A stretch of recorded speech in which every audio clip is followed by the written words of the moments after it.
He was in the middle of a tour.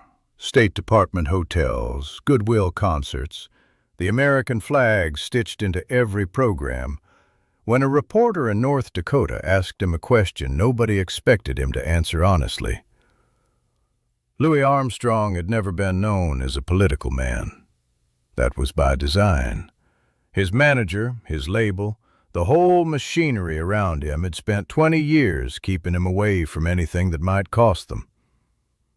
But it was September 1957, Little Rock, and something in him had finally broken. The year 1957 found Louis Armstrong in an unusual position for a black man in America. He was officially useful to his government. The State Department had been sending him abroad since 1955 as part of a cultural diplomacy program.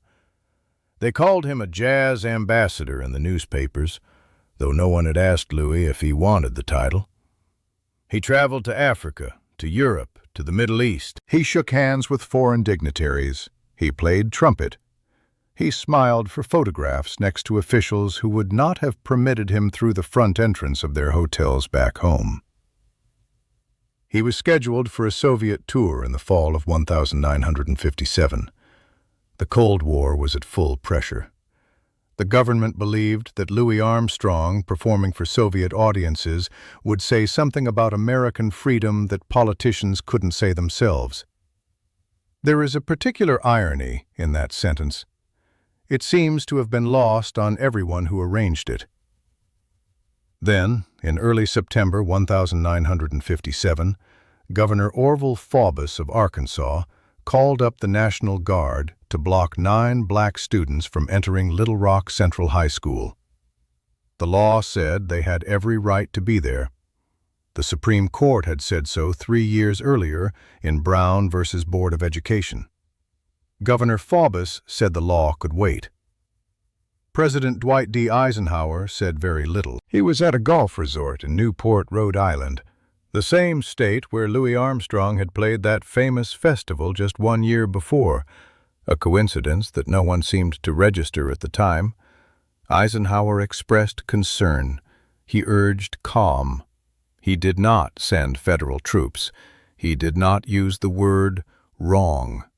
He chose, as powerful men so often do when the cost of choosing is high, to wait and see.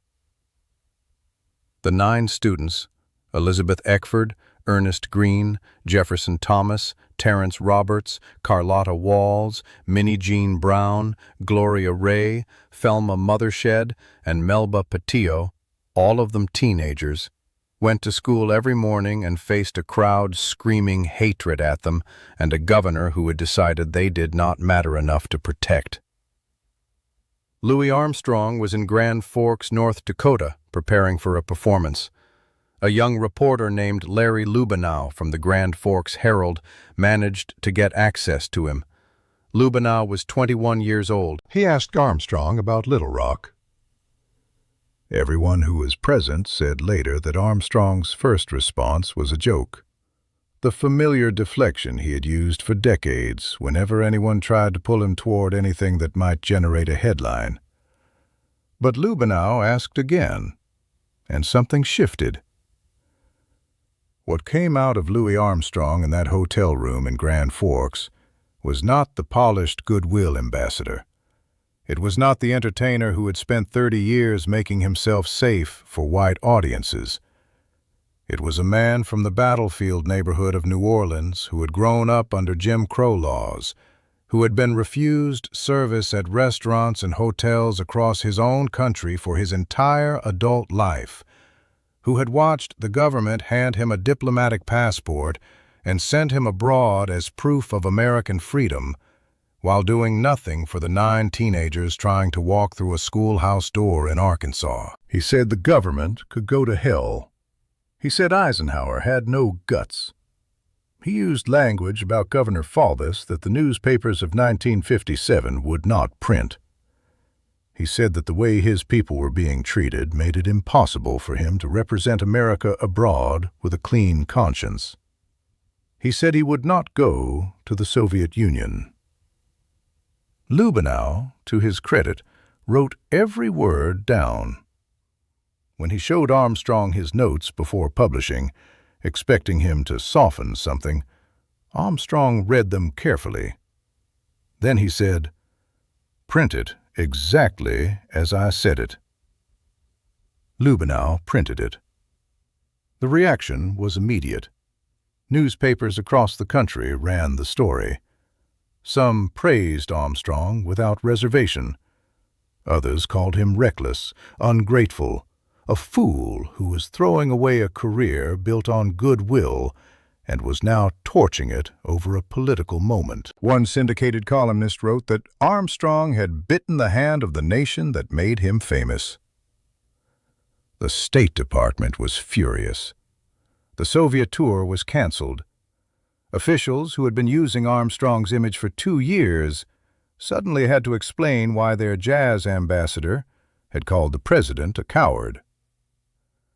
Dizzy Gillespie supported him publicly. So did Lena Horne. Sammy Davis, Jr., who understood better than almost anyone the tightrope a black entertainer walked in white America, said simply, he was right. Others worried. Some black leaders feared that Armstrong's outburst would give segregationists something to use. Some white moderates, the kind who believed in gradual progress and found direct confrontation uncomfortable, expressed disappointment. Armstrong received this feedback and said nothing to walk anything back. Not one syllable. What most people did not know was what it cost him privately. Joe Glazer, his manager, was furious. The two men had a relationship built on Glazer's ability to keep Armstrong commercially viable, and that required, above everything, that Armstrong remain acceptable to everyone at all times. Glazer told him he had damaged himself badly, that bookings would suffer, that sponsors would pull back, that the career they had built over 2 decades could not absorb this kind of controversy. Armstrong listened to all of it. Then he said something that people who were in the room have repeated ever since. "I've been a good boy for a long time." He did not elaborate. There is another thing that rarely gets mentioned. The roads Armstrong had traveled for 30 years as a touring musician in America. The hotels that would not take him. The restaurants where he had to eat in the car. The concert halls where he performed to sold-out audiences and then was escorted out the back because the front entrance was for white patrons only. He had absorbed all of it quietly, year after year, because the alternative, speaking, would have cost him everything. The machinery around him required his silence. He had given it because silence allowed the music to continue, and the music was the point. But there is a limit to what a person can absorb, and Little Rock, those 9 children walking toward a school while a governor used soldiers to stop them and a president said nothing, was the limit. Eisenhower, facing international embarrassment and mounting domestic pressure, sent federal troops to Little Rock on September 24th, 3 weeks after the crisis began. The 101st Airborne Division escorted the students into Central High School. Elizabeth Eckford, who had tried to enter alone on the first day while the mob screamed around her, walked through those doors at last.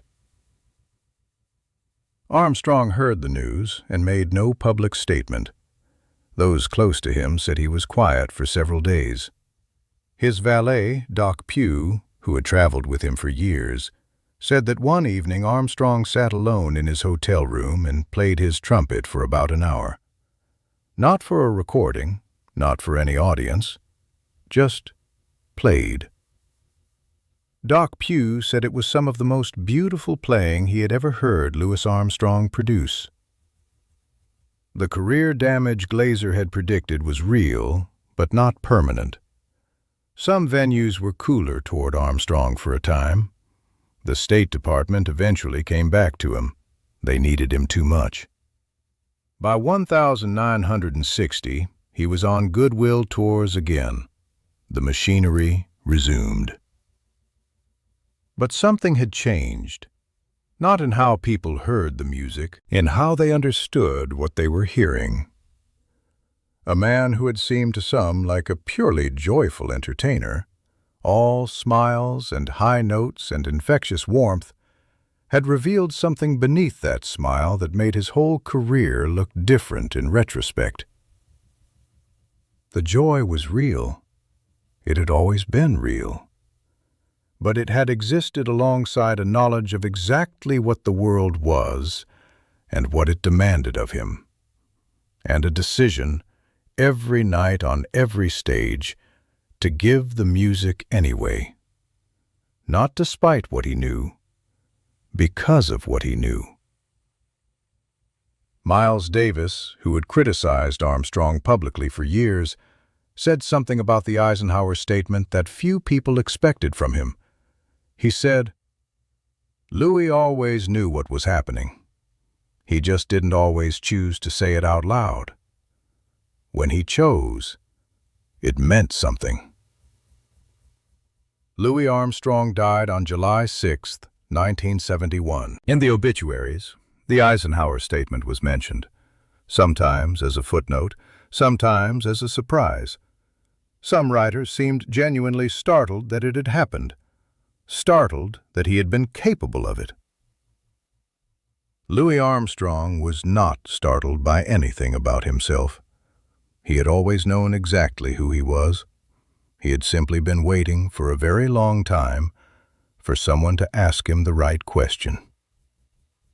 And when they finally did, he answered.